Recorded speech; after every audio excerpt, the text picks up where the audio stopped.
Good day. A week ago, President Biden of the United States was telephoning President Xi of China and assuring him that the United States did not want to see a conflict between the United States and China in the Pacific and seemed to be discussing ways of stabilizing the relationship between China and the United States. The following day, reports started to circulate in the US media that the United States was edging towards recognizing the Taiwanese mission in Washington as the Taiwan Representative Office, a step just short of recognition of Taiwan as an independent country, and one certain to enrage China, which of course it proceeded immediately to do. Then a week later, just the other day, the United States, Britain and Australia announced a new alliance system between each other to be known as AUKUS, with the United States and Britain pledging to supply nuclear submarine technology to Australia to enable Australia to build nuclear-powered submarines. And this has been announced in rapturous terms by the leaders of the three countries, the United States, Britain and Australia. There's a lengthy readout about this statement, these remarks on the White House website. There's been a predictably furious response from China, and by the way, a very interesting and very angry response from the US's European ally, France. I'll get to all of that in a moment. Now, some of us might wonder as to the exact purpose of this alliance. After all, some of us might have assumed that Australia, Britain and the United States were already allies. Why then create yet another cover for the alliance between them, which we all know already exists? Australia, after all, is, as we know, a member of the Five Eyes Alliance, the intelligence alliance system, and it doesn't seem to me to make a huge amount of sense that Australia should therefore join a further alliance system with the United States. Well, I'm going to make a guess. I think that the reason that this new alliance, this formal alliance system, a kind of Pacific NATO, has been declared is twofold. Firstly, I suspect that some people in the United States hope that AUKUS, to give it this alliance system its new name, will be gradually expanded to bring in other countries, New Zealand obviously being one, but perhaps some of the Pacific states also, in a kind of Pacific NATO pitted against China. The second reason, I think, is perhaps the more real one, and that is that AUKUS is probably felt to be needed in order to enable the United States to provide nuclear technology to Australia without appearing to breach the Nuclear Non-Proliferation Treaty. I say that there is no provision in the Nuclear Non-Proliferation Treaty which actually says that nuclear technology can be transferred between allies. Nonetheless, I think it will be easier for the United States to explain away this decision to provide Australia with nuclear technology than might have been the case if the alliance arrangements were left as they are.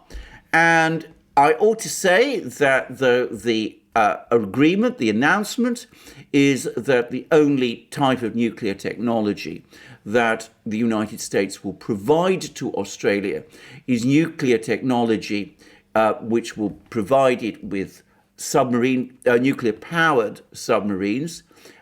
Nonetheless, I think we should take that with a pinch of salt. Having said that, let's actually read out firstly the US White House readout. I'm going to read out purely those remarks made by President Biden. And here they are. Well, by Prime Minister Morrison, I should say. And here we are. Well, good morning from Australia. I'm very pleased to join our two great friends of freedom and of Australia, Prime Minister Johnson and President Biden.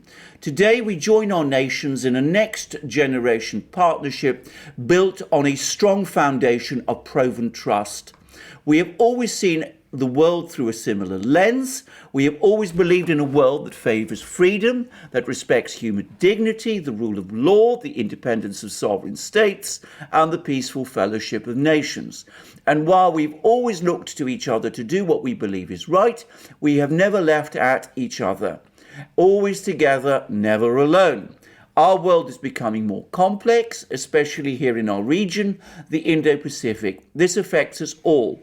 The future of the Indo-Pacific will impact all our lives.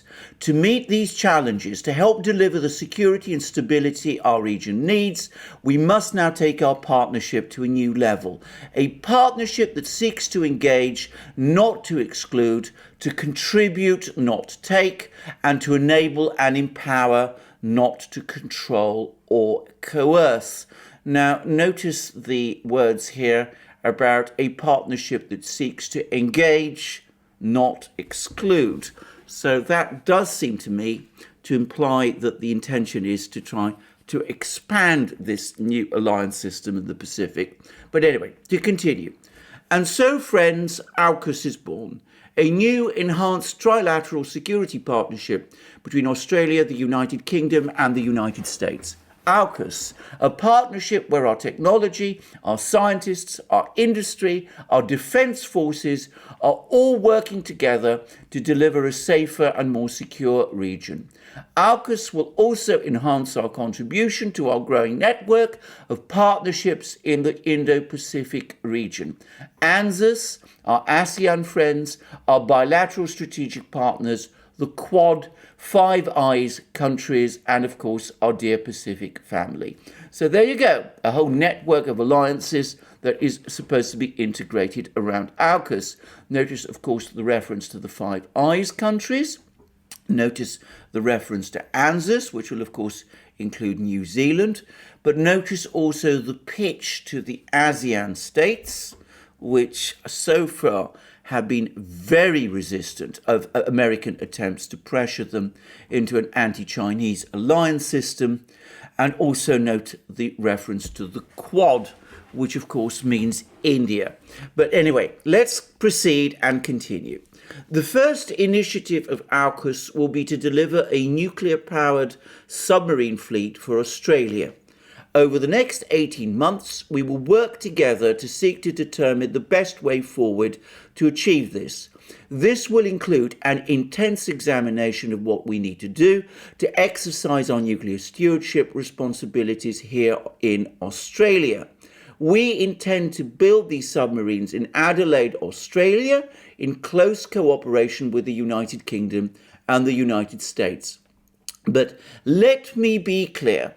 Australia is not seeking to acquire nuclear weapons or establish a civil nuclear capability, and we will continue to meet all our non-nuclear, non-proliferation requirements.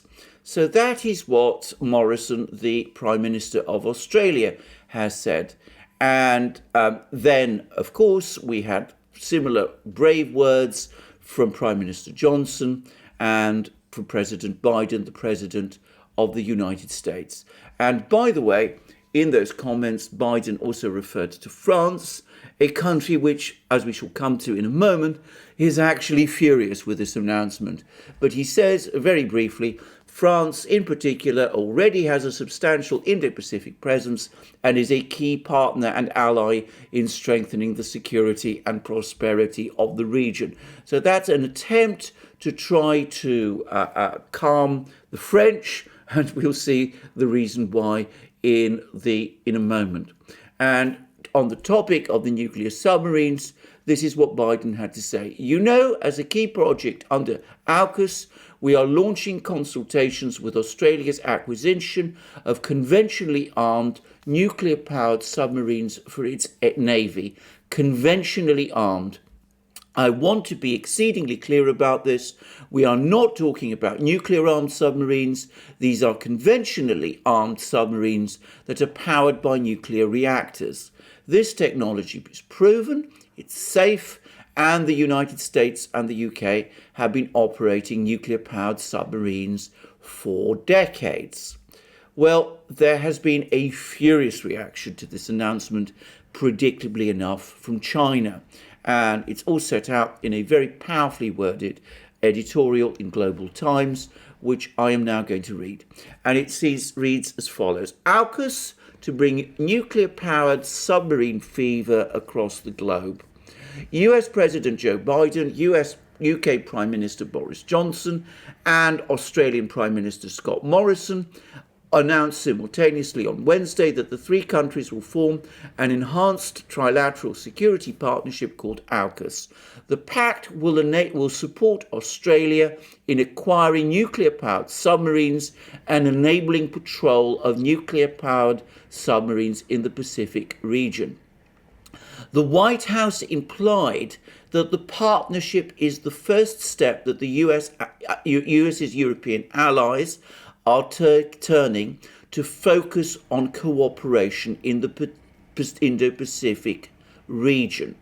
The US is hysterically polarizing its alliance system, using an external force to push middle powers like Australia to the defense level of owning nuclear-powered submarines is a strong showcase to middle powers around the world. Although Washington claims that Australia's nuclear-powered submarines will not carry nuclear weapons, such restrictions are not reliable. From the very beginning, nuclear-powered submarines are designed to be strategic striking tools. If the United States and the United Kingdom help Australia acquire the cruising capability of nuclear-powered submarines, this will effectively legalise the acquisition of nuclear-powered submarines by all countries. This also means the legalisation of the international export of related technology. As Washington stirs up great power competition, more regions will be involved in rising tensions. Possessing nuclear-powered submarines will become a universal temptation. The world needs to prepare for the arrival of a nuclear-powered submarine fever. Washington is losing its mind by trying to rally its allies against China, creating antagonism and destruction beyond its control. It has been immersed in attacking China without seriously assessing the possibility of backfiring. The war in Afghanistan, which traverses one of the most stable periods in the whole world as a whole, has embarrassed the United States. If the world really becomes chaotic, there will be many more setbacks ahead for the United States to fall down further. There used to be no grudges between China and Australia. Due to the geographical distance, there are no geopolitical conflicts between the two countries. However, by pursuing a one-sided policy tilting towards the United States in the China-US strategic partnership, Australia has turned itself into an adversary of China. It is now escalating its confrontation with China by conducting nuclear-powered submarine patrols that are clearly targeted at China. However, no matter how Australia arms itself, it is still a running dog of the United States. We advise Canberra not to think that it has the capability to intimidate China if it acquires nuclear-powered submarines and offensive missiles. If Australia dares to provoke China more blatantly because of that, or even find fault militarily, China will certainly punish it with no mercy. As Australia participates in the US-led strategic siege of China, it should remain self-aware and take a position that matches its strength.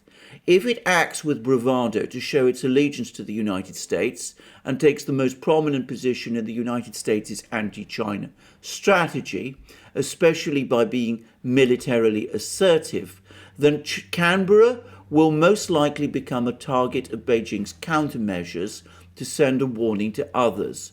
Thus, Australian troops are also most likely to be the first batch of Western soldiers to waste their lives in the South China Sea. That's a very, very tough warning. Recently, some in Canberra proposed an Australian missile defence system. We believe this is necessary because Canberra is intended to send troops to the Taiwan Straits if a war breaks out there. Australian Secretary of Department of Home Affairs Mike Batsulo in April warned the drums of war were beating in a message to his staff. He said that Australia must be prepared to send off yet again our warriors to fight, according to ABC News. Once the Australian Army fights the People's Liberation Army in the Taiwan Straits or the South China Sea, military targets in Australia will inevitably become a target hit by Chinese missiles. Since Australia has become an anti-China spearhead, the country should prepare for the worst. The US and its allies are messing up the world. They are even touching the bottom line of the non-proliferation of nuclear weapons. Here comes an interesting question. Who is more capable of withstanding global chaos? China or them? Now, I think this requires a lot of unpacking, but a number of points immediately stand out. The first is, of course, the Chinese point that nuclear-powered submarines are a form of nuclear-powered, or nuclear, if you like, defense technology. Countries that possess nuclear-powered submarines are only a step away from acquiring nuclear weapons, and that the assurances from Australia, the United States and Britain that Australia will never acquire nuclear weapons is not reliable. I would add that this business of the United States and Britain supplying Australia with nuclear technology is not actually quite as new as people are talking about. The Russians have for many years been leasing nuclear-powered submarines to India, and that has, of course, made India very familiar with this technology. And, of course, the Indians themselves are now in the process of building nuclear-powered submarines of their own. But, of course, the critical difference is that India is already a nuclear power. It already has its own missiles and nuclear weapons and its own nuclear technology. So this Russian leasing of nuclear-powered submarines to India, that it provides India with a potent technology and information and knowledge about to use it, perhaps does not tilt the strategic balance in quite the way that Australia's acquisition of nuclear submarines might do. I say might do because, of course, there's another dimension to all of this. To what extent does Australia's acquisition of nuclear-powered submarines really change the naval balance in the Pacific?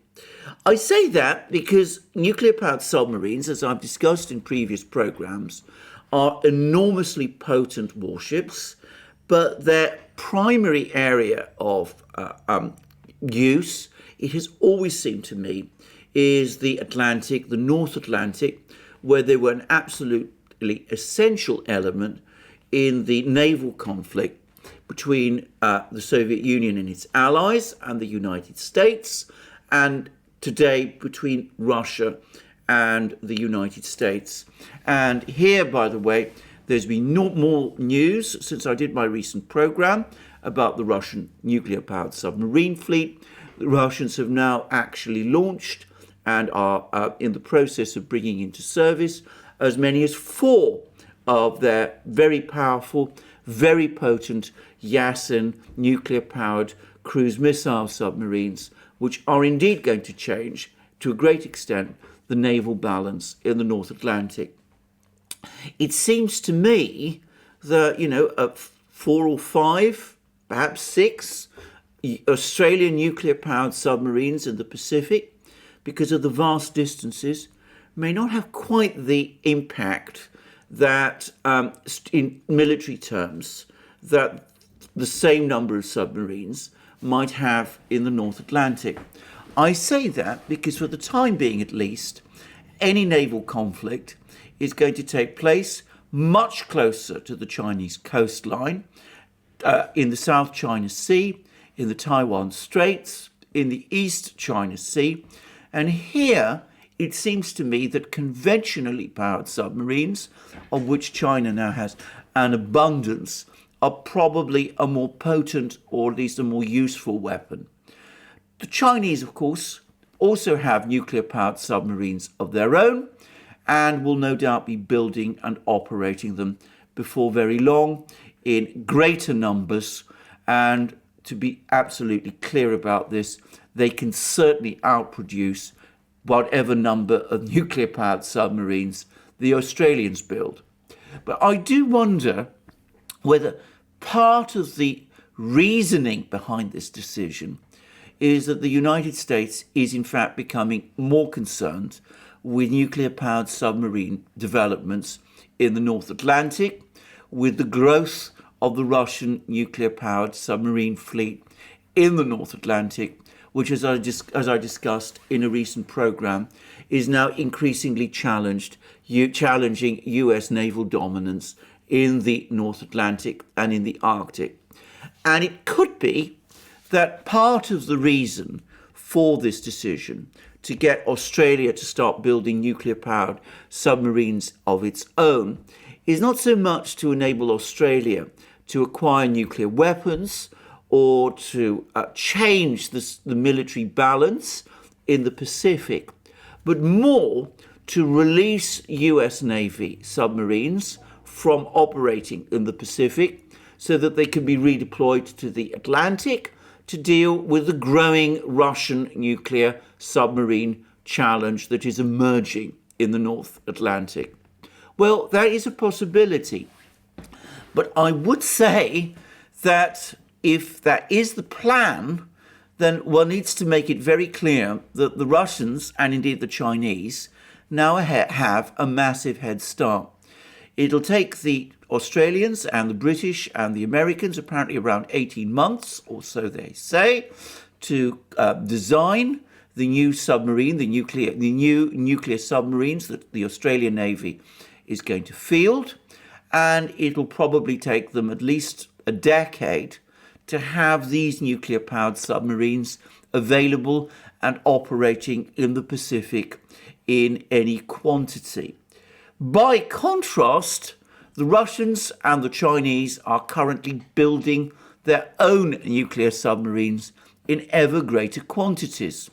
It's highly likely that by the time these Australian nuclear-powered submarines finally appear, the military balance will have already tilted so far in the Russian and Chinese favour, at least in terms of nuclear-powered submarine assets, that a few more Australian nuclear submarines, either in the Pacific or American nuclear-powered submarines in the Atlantic, which can be redeployed to the Atlantic, as their place is taken in the Pacific by the Australian submarines, well, that's not going to make a vast amount of difference in overall strategic terms. That's, of course, if you go in for bean counting and simply count weapon systems. But, of course, the Chinese are making the further point that perhaps eventually Australia will move that big step beyond that and will actually try to acquire nuclear weapons, and that this is really what this is all about. Well, I will say this, if we are into that game, if Australia goes ahead and starts to acquire nuclear weapons, then we are in a situation where the Nuclear Proliferation Treaty has, to all intents and purposes, collapsed, because though Australia probably does have the technology to develop nuclear weapons of its own, most likely it would need help to do it from Britain and the United States, and it would of course also have to pull out of the Nuclear Non-Proliferation Treaty. At that point, it seems to me that the treaty itself would be to all intents and purposes dead, in which case we would see the kind of free-for-all that the Chinese are talking about in this Global Times editorial. But what about that other Chinese point, the point about the fact that if Australia acquires nuclear submarines, then what prevents other countries from doing so? And I think that is probably true. I think we are going to see other countries acquiring nuclear-powered submarines. India, as I said, already operates them. Some of them it's leasing from Russia, but it's increasingly building nuclear-powered submarines of its own. North Korea has apparently completed a design of a nuclear-powered submarine, and apparently it's got plans to build it. And of course, it's recently demonstrated the potency of its intercontinental ballistic missile capabilities, and it's recently also demonstrated its ability to launch long-range cruise missiles comparable to the American Tomahawk. So it's highly likely that before very long we will be seeing North Korean submarines, nuclear-powered submarines, and it's highly likely that those submarines, those North Korean submarines, like the Indian submarines, will be equipped with nuclear weapons. We also know that Brazil and possibly Argentina have similar plans for nuclear-powered submarines. And there are all sorts of other countries around the world which might be tempted to acquire nuclear-powered submarines too. Though I have to say that I think the Chinese warnings about all the world rushing to acquire this very complicated and very demanding and very sophisticated technology is a bit overblown. I think we will have to move towards a different military technology universe if we start to see lots of countries acquiring nuclear-powered submarines. I mean, why would a country like, say, Venezuela or Mexico or Nigeria or South Africa or indeed Iran or Saudi Arabia, to name but a few, why would they want nuclear-powered submarines? They're very difficult to design, they're extremely expensive to build, they're difficult to operate, and they're a challenge for any navy. They're a massively potent addition to a navy, but of course many navies would probably consider them to be a piece of gigantic overkill. I have to say that I think this part of Global Times' art editorial is a bit overstated, but perhaps some of the other Pacific powers, Indonesia, conceivably the Philippines, and of course Japan, might be tempted to go down this road. And Japan might be the country that the Chinese are really worried about, because Japan, which already has a very advanced and very powerful submarine force, might indeed be tempted to acquire nuclear-powered submarines. The Japanese already operate the biggest conventionally powered submarines in the world. They're also some of the most sophisticated, with lithium-ion batteries, unlike the lead acid batteries that other conventionally powered submarines around the world still used. And one could conceivably see how Japan, seeing the fact that Australia is now moving down the route of acquiring nuclear-powered submarines, might be tempted to go down the same route itself. And that, of course, for the Chinese would be a major provocation, but it would probably be a major provocation for other Pacific powers also. I would add that even if Japan were to start building nuclear-powered submarines, despite Japan's undoubted industrial and shipbuilding prowess, I would still feel that at the end of the day, the Chinese would still be able to outbuild Japan, the United States, and Australia in this naval technology as in all others. And of course, with the Russians and their active and ongoing naval construction program and nuclear-powered submarine program added to the Chinese, well, the balance would tilt even further in the favour of the Eurasian powers.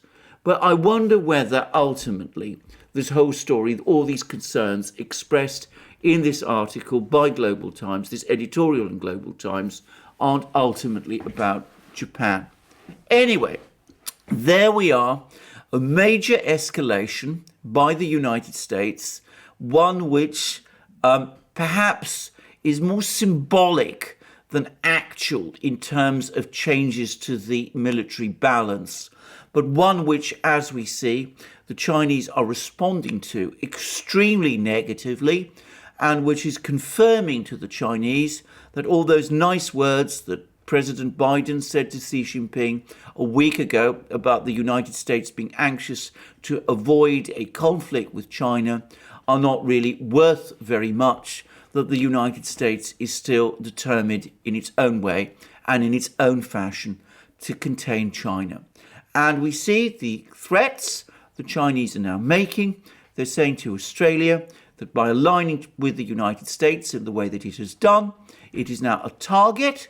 The Chinese will launch missiles against it in the event of a hot war between Australia and between the United States and China in the event of a battle in the Taiwan Straits, and also that the Chinese will be fighting, are more than willing to fight Australian troops in the South China Sea and in other places if they're deployed there. Anyway, that's the geopolitical part of this as it relates to China and the Pacific. But there is a rather extraordinary other aspect to this, and that is that this announcement has absolutely enraged one of the United States' key allies, which is France. And the French have made some incredibly strong comments about this, and this is in some ways related to arms sales, and that's not to be underestimated, but there are other aspects to this story also. And we get all this now from a report in Reuters, which I'm going to read in full. France says Biden acted like Trump to sink Australia defence deal. France accused President Joe Biden on Thursday of stabbing it in the back and acting like his predecessor Donald Trump after Paris was pushed aside from a lucrative defence deal that it had signed with Australia for submarines.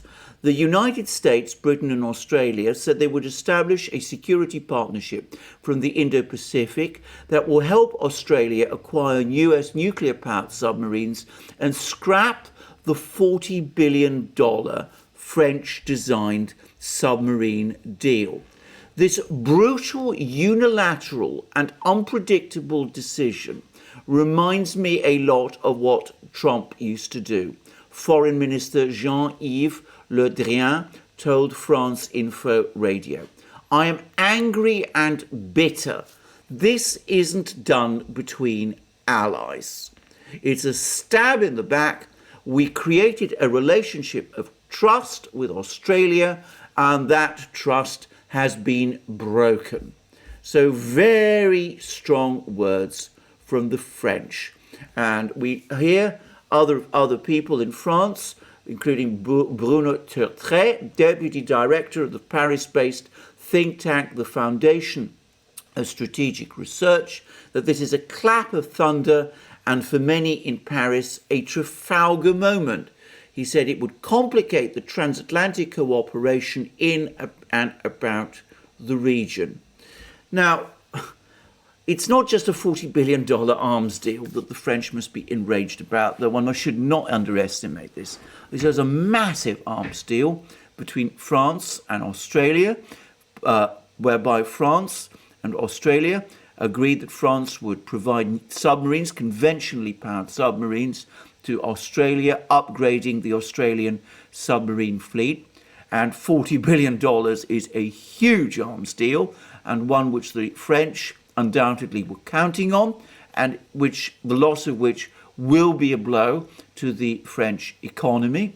I would add that An arms deal of that scale would undoubtedly have provided the French with further entry points into the lucrative Asian arms market, and they must be feeling extremely bitter and very angry because they must be wondering to what extent that arms market is now lost to them, with more countries in the Indo-Pacific region perhaps looking to the United States for submarine technology, nuclear-powered submarine technology, and whatever.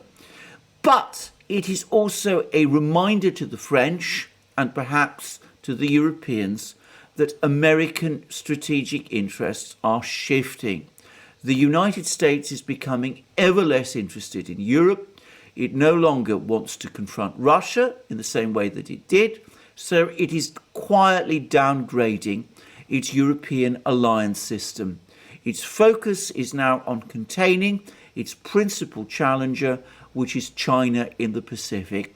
So the concerns of European allies, France, Germany, and the rest, are no longer as important to the United States as they once were. The US will perhaps be a little uneasy about picking fights with Germany, as we saw over Nord Stream 2, but a country like France, which is far less important to the United States than Germany is, well, that can be left hanging out to dry. And we hear that the French are treating this as a Trafalgar moment, an event comparable to the disaster in 1805 when the French fleet was sunk by Admiral Nelson and the Royal Navy at the famous Battle of Trafalgar.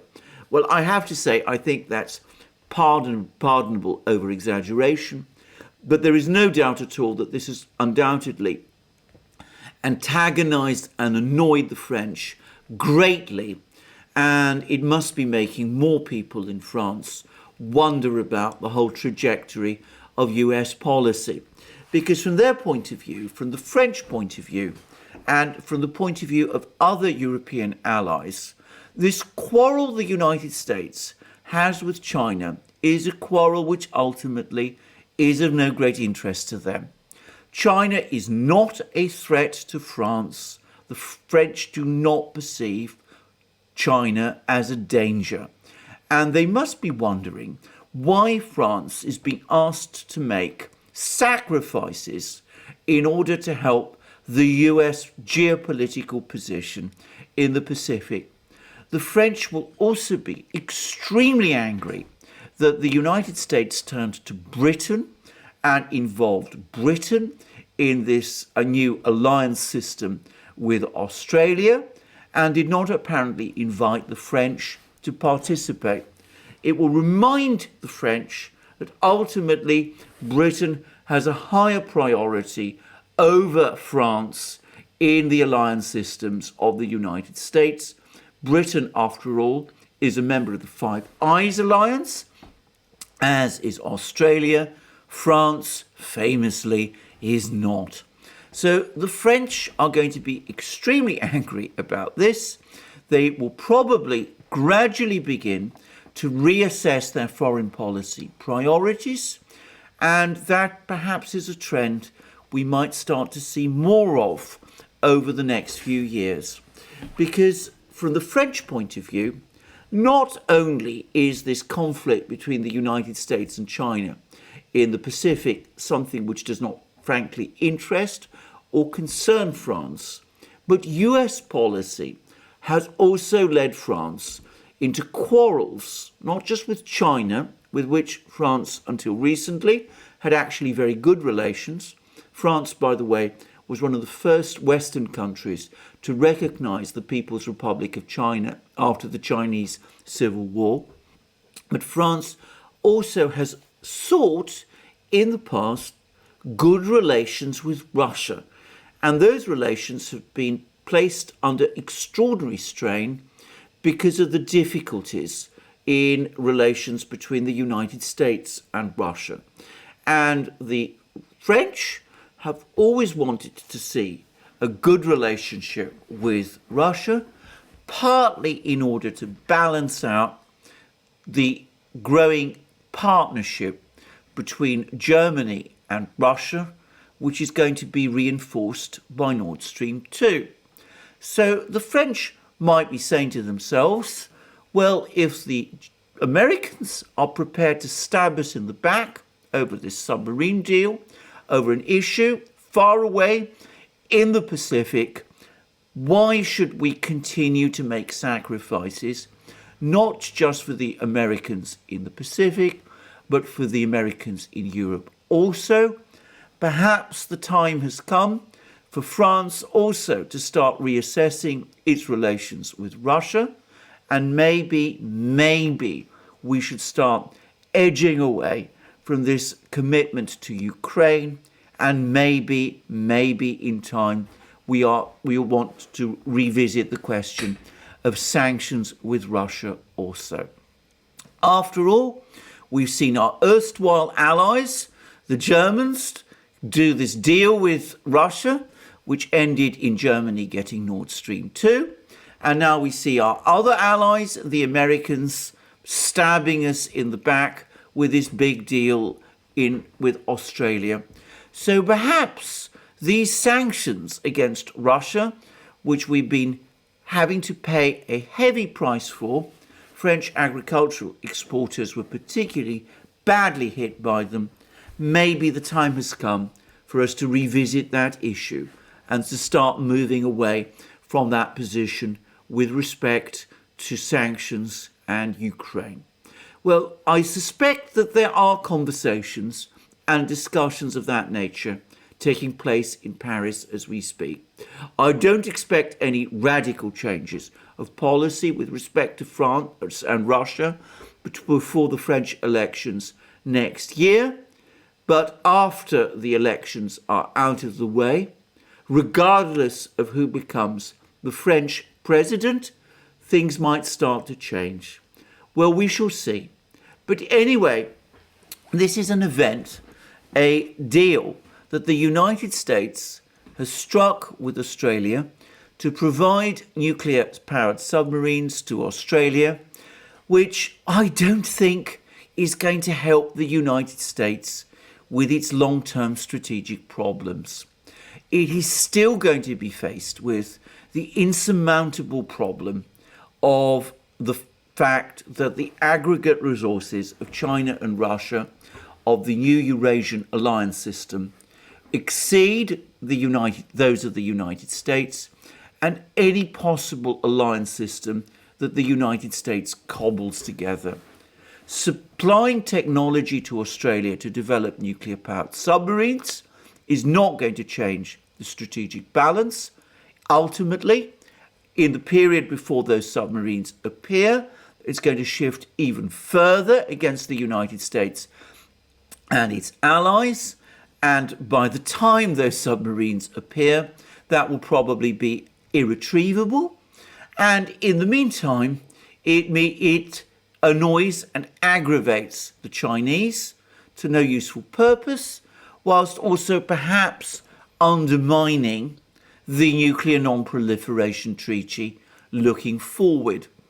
And at the same time, it has exasperated and upset one of the United States' key allies, France, which might start increasingly to reassess its relationships with the United States and its alliance system, and which is known to be disaffected and restless already. So I think ultimately this is a move which could end up making things worse. I'm going to say once more what I think the proper policy is. It's not to seek confrontation with China and Russia in military terms. I don't think that's going to lead anywhere. I don't think that's going to provide the United States with any solutions. I think what the United States needs to do is to negotiate with China and Russia a geopolitical ceasefire. It needs to acknowledge the Chinese and the Russians' red lines, and at the same time try to agree naval limits with both of these countries. I think if it is prepared to acknowledge their red lines, then they would agree to that and they would reciprocate by acknowledging US red lines. Instead, what we see is a drift towards further escalation, further military expansion, attempts to involve more countries in challenging China and perhaps Russia, and the result is a strategic environment for the United States which will continue to deteriorate. I think the point that the Chinese made in that Global Times article, in the end, that very last line, is in some ways the most pertinent. The US and its allies are messing up the world.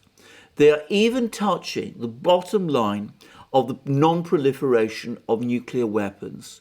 Here comes an interesting question. Who is more capable of withstanding global chaos, China or them?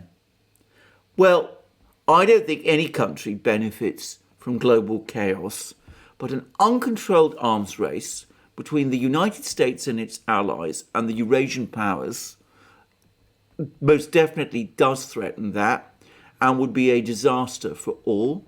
An escalation, an uncontrolled escalation, which could lead to a conflict, would be potentially disastrous and would, at the very least, in my opinion, end in a humiliating disaster for the United States, which would make Afghanistan seem like a punctuation mark in a long sentence or even a book.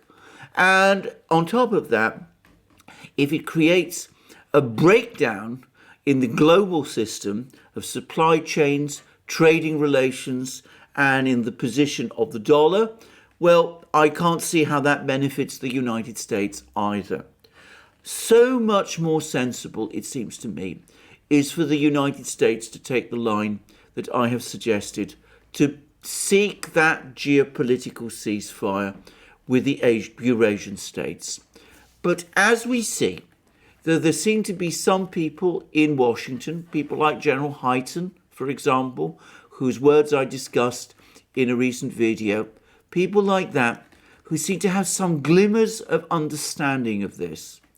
It is quite clear that the ideologues and the people who seek confrontation are still overwhelmingly in the ascendant. I said still in the ascendant. I suspect that they will remain always in the ascendant, given which that age of global chaos may be soon upon us. Well, on that rather dark note, I finished today's video. Thank you for joining me again today on this program. I look forward to you joining me in future programs, both on this channel and on our main channel, the Duran, where I do programs with my colleague and friend Alex Christoforou. Please also check us out on our other platforms, above all Locals, where we have a thriving community and where you will find that we have many programs and many videos and a great deal of exclusive content, including content which I am now producing. And please also check us out on that other free speech platform, SuperU, where we are also becoming increasingly active and where we think that there is much to be achieved too. And where you can also find us on other platforms like BitChute, Library, Odyssey, and of course Rumble, which is in some way connected with Locals also. And please, if you want to support us, you can support us through Patreon and Subscribestar. And don't forget to come to our shop to buy the amazing things that you will find there. Our magic mugs, our hats, our hoodies, our sweatshirts, our t-shirts, and all the rest.